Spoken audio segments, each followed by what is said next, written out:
എന്നാ പറയാനാന്നേ, ഈ ദിവസങ്ങളിൽ ഫുള്ള് എനിക്ക് തേഞ്ഞ കഥകൾ മാത്രമേ നിങ്ങളോട് എനിക്ക് പറയാൻ പറ്റുന്നുള്ളൂ. കാരണം വേറൊന്നല്ല, എൻ്റെ എല്ലാ കാര്യങ്ങളും തേഞ്ഞു പോകുന്നതുകൊണ്ടാണ്. ഇന്ന് പെയിൻറ്റിൻ്റെ കുപ്പിയൊക്കെ എടുത്ത് നോക്കിയപ്പോഴാണ് ഒരു കാര്യം എനിക്ക് മനസ്സിലായില്ല. അത് പകുതി കളേഴ്സും തീർന്നിരിക്കുകയാണ്. അതുകൊണ്ട് തന്നെ ആ ബോട്ടിൽ വെച്ച് എന്തെങ്കിലും ഒന്ന് ചെയ്യണമല്ലോ വിചാരിച്ചിട്ട് ആദ്യം തന്നെ ആ ബോട്ടിലെടുത്ത് വൃത്തിയായിട്ട് ക്ലീൻ ചെയ്തിട്ട് വന്നു. എന്നിട്ടാണ് പണി പറ്റുന്നത്.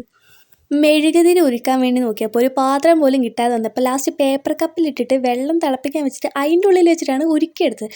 ഉരുക്കിയെടുക്കുന്നിടയിൽ എന്താ പറ്റിച്ചാൽ ആ പേപ്പർ കപ്പ് ചെറുതായിട്ടങ്ങ് പൊട്ടി. അതുകൊണ്ട് രണ്ടാമത്തെ പേപ്പർ കപ്പ് വെച്ച് വീണ്ടും ഉരുക്കി. ലാസ്റ്റ് ഇതിലേക്കൊന്ന് ഒഴിക്കാൻ പെട്ട പാട് എനിക്ക് മാത്രമേ അറിയുള്ളൂ.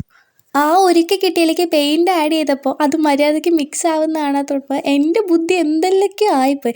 ലാസ്റ്റ് ഇങ്ങനെ ഒന്ന് മര്യാദയ്ക്കൊന്ന് ഉണങ്ങി വന്നപ്പോൾ ഞാൻ ചെറുതായിട്ടൊരു അബദ്ധം കൂടെ ചെയ്തു. ഞാൻ സാധാരണ യൂസ് ചെയ്യുന്ന എംബ്രോയ്ഡറി നൂലെടുത്തിട്ടാണ് ആ മെഴുകുതിരിൻ്റെ ഉള്ളിലേക്ക് അങ്ങ് വെച്ചത്. അതെനിക്ക് പറ്റിയൊരു അക്കിടിയായിരുന്നു. ലൈറ്റർ വെച്ചിട്ട് കത്തിക്കാൻ എനിക്ക് പേടിയായതുകൊണ്ടാണ് ഞാൻ തീപ്പെട്ടി വെച്ച് കത്തിച്ചപ്പോൾ പക്ക ഫെയിലായിരുന്നു. വീണ്ടും ഞാൻ കത്തിച്ചൊരു 5 സെക്കൻഡ് വരെ നിന്നു. എന്തായാലും ഔട്ടർ ലുക്ക് എനിക്ക് കുഴപ്പമില്ല, എനിക്ക് ഇഷ്ടമായിട്ടുണ്ട്. അപ്പം ടാറ്റ ബൈ ബൈ.